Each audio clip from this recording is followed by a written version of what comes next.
you have a human phobia? You know, there's a snake phobia, a spider phobia. You're scared of those things. You don't want to get near them. Are you afraid of humans? Now, that might seem like a strange thing to ask, but actually, did you know that back in the day, social anxiety, before it was called social anxiety, was referred to as social phobia, which means I have an intense and irrational fear of social, aka human, connection with other humans. And so whether you use that term or not, it's interesting to think about it in that way, of a fear of people. And if you observe your behavior with social anxiety, it kind of looks like that, doesn't it? Like, if you want to go into that room full of people, you're like, people, right? That's kind of like when I was a kid, I had an arachnophobia. I was afraid of spiders, deathly afraid of spiders. Apparently it's genetic because my youngest son is terribly afraid of spiders. And all my great coaching and advice has not helped him yet. Like, hey, you can move towards a spider, you want to do gradual exposure? And he's like, that sounds terrible. Why would I want to do that? Like, fair enough. I didn't really want to do that when I was a kid either. In any case, we got a little shed over there out back. And if you said, hey, you want to go in that shed full of spiders? I'd be like,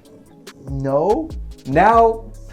Now I would, because I'm macho and tough. No spider's gonna scare me. But let's say I said, hey, you wanna go to that room full of humans? To you, it might feel like, you wanna go in that shed full of spiders? And you're like, do I know any of those humans? Ugh, that sounds terrible, right? Are they fancy? Are they wearing suits and dresses and stuff? Are they beautiful? Are they successful? More successful than me, right? I don't wanna go in that room. And it's kind of like a shed full of spiders, right? You wanna go talk to those people at the restaurant? I don't know them. Oh my gosh, do you wanna go talk to your boss?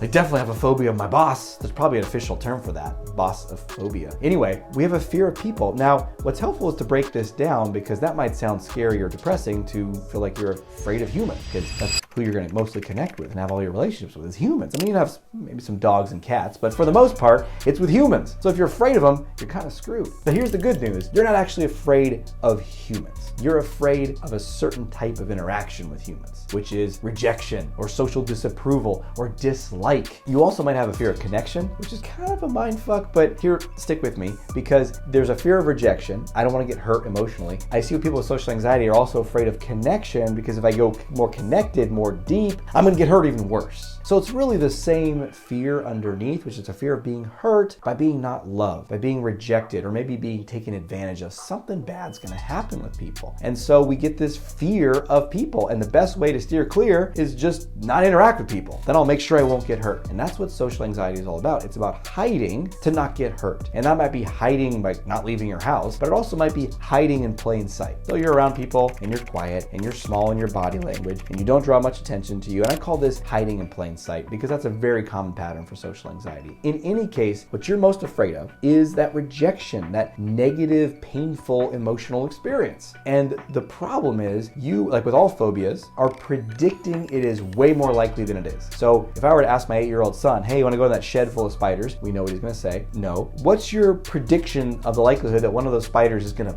jump on you and bite you? And he's like, that's like 100% gonna happen, Dad. And in my mind, it's a 0% chance. I know they're gonna scurry away and be like, don't kill me, right? So I don't feel afraid, and he does. So you, and this is in research with some people with social anxiety, radically over predict a negative outcome. It's gonna be awful, they're not gonna like me. And it's not just they're not gonna like me, it's gonna be like this harsh, wholesale, total rejection of you as a human being and as a soul, right? Like, ugh, you disgust me. And we expect that to come our way. And so one of the biggest ways that you can liberate yourself, and this is what I do with all my clients at events that I lead, especially in-person events or virtual events where you can get people into action, but I do it in my longer term coaching as well, in between sessions, is like we have to get out there and build up a data set of new experiences of being around the spider and it not jumping on your face and attacking you, of interacting with somebody and actually realizing maybe I don't get rejected at all. Maybe they're quite friendly. Maybe they don't super want to hang out with me and be my best friend, but they're also not really harsh and mean and awful. It's actually quite neutral. It's fine. I can handle that. And you only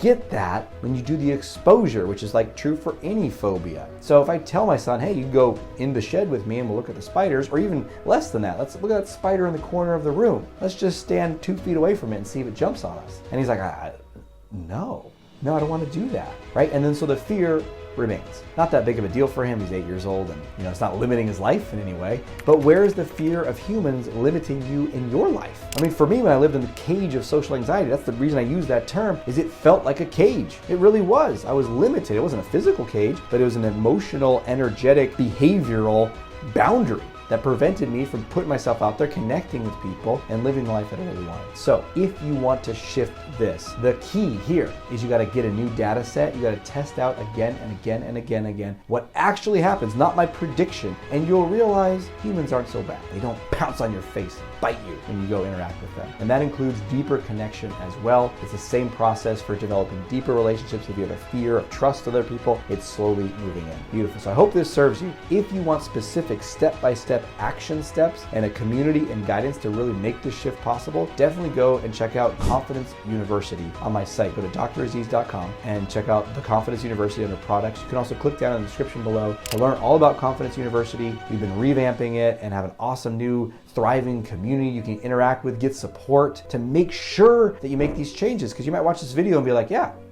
I know all of this, but you're not doing it. So if you want that support and that step-by-step guidance on exactly what to do in what order, check out Confidence University. All right, until we speak again, may you have the courage to be who you are and to know on a deep level that you're awesome.